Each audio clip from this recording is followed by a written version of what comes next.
বাদুড়িয়ায় যদুরহাটি উত্তর গ্রাম পঞ্চায়েতের প্রধান জাহিদুল হক বৈদ্যের অস্বাভাবিক মৃত্যুকে ঘিরে ব্যাপক চাঞ্চল্যের সৃষ্টি হয়েছে এলাকায়।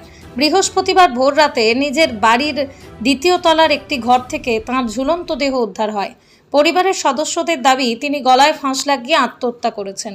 ঘটনার খবর পেয়ে ঘটনাস্থলে পৌঁছয় বাদুড়িয়া থানার পুলিশ। দেহ উদ্ধার করে ময়নাতদন্তের জন্য বসিরহাট জেলা হাসপাতালের মর্গে পাঠানো হয়েছে। ঘটনার প্রকৃত কারণ জানতে তদন্ত শুরু করেছে পুলিশ। স্থানীয় সূত্রে জানা গিয়েছে, যদুরহাটি উত্তর গ্রাম পঞ্চায়েতের প্রধান হিসেবে দীর্ঘদিন দায়িত্ব পালন করেছেন জাহিদুল হক বৈদ্য। তবে তাঁর বিরুদ্ধে একাধিক দুর্নীতির অভিযোগ এবং রাজনৈতিক বিতর্ক দীর্ঘদিন ধরেই এলাকায় চর্চার বিষয় ছিল। অভিযোগ, বিভিন্ন সরকারি প্রকল্প বাস্তবায়নকে কেন্দ্র করে অনিয়মের প্রশ্ন উঠেছিল তার বিরুদ্ধে। যদিও এই সমস্ত অভিযোগের চূড়ান্তভাবে কিছু প্রমাণিত হয়েছে কিনা তা এখনও স্পষ্ট নয়। এলাকার একাংশের দাবি, সাম্প্রতিক সময়ে রাজ্যের বিভিন্ন প্রান্তে শাসক দলের একাধিক নেতা ও জনপ্রতিনিধির বিরুদ্ধে তদন্ত গ্রেপ্তারের ঘটনায় তিনি মানসিকভাবে চাপে পড়েছিলেন। বিজেপির কয়েকজন কর্মী ও সমর্থকের অভিযোগ ছিল, ভোট পরবর্তী অশান্তির সময় তাদের বাড়ি ঘরে হামলা করার ঘটনাও ঘটেছিল। যদিও জাহিদুল হক বৈদ্য তার পরিবারের পক্ষ থেকে প্রকাশ্যে কোনো প্রতিক্রিয়া এখনো মেলেনি। আমরা যেটা জানতে পেরেছি, ও রাজনীতিতে যুক্ত, দীর্ঘদিন রাজনীতি বিরোধী, প্রতিহিংসা, একটা কনস্পিরেসি, এগুলো বিষয় ছিল।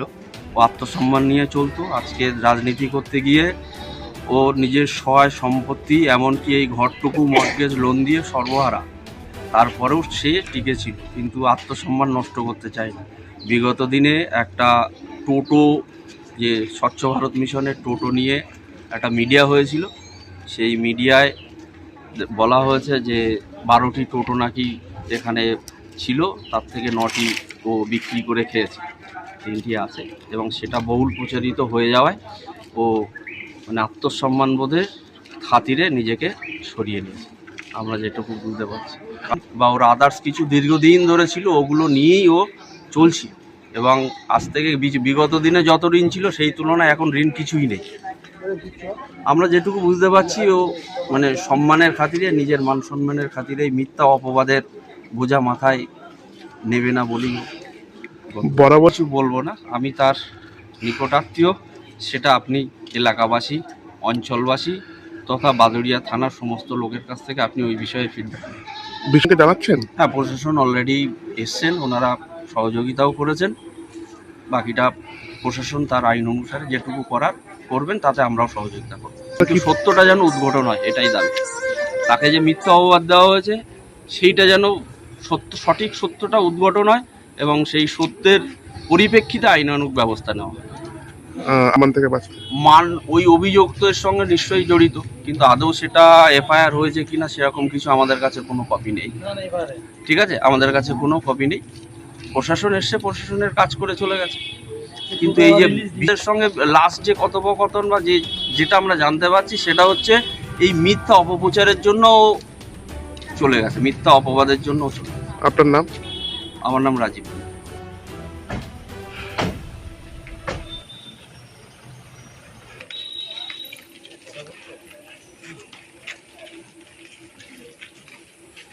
তো যে ঘটনাটা ঘটেছে আজকে আমাদের যদুরহাটি উত্তর পঞ্চায়েতের, আমাদের দীর্ঘদিনের রাজনৈতিক সতীর্থ জাহিদুল হক বৈদ্য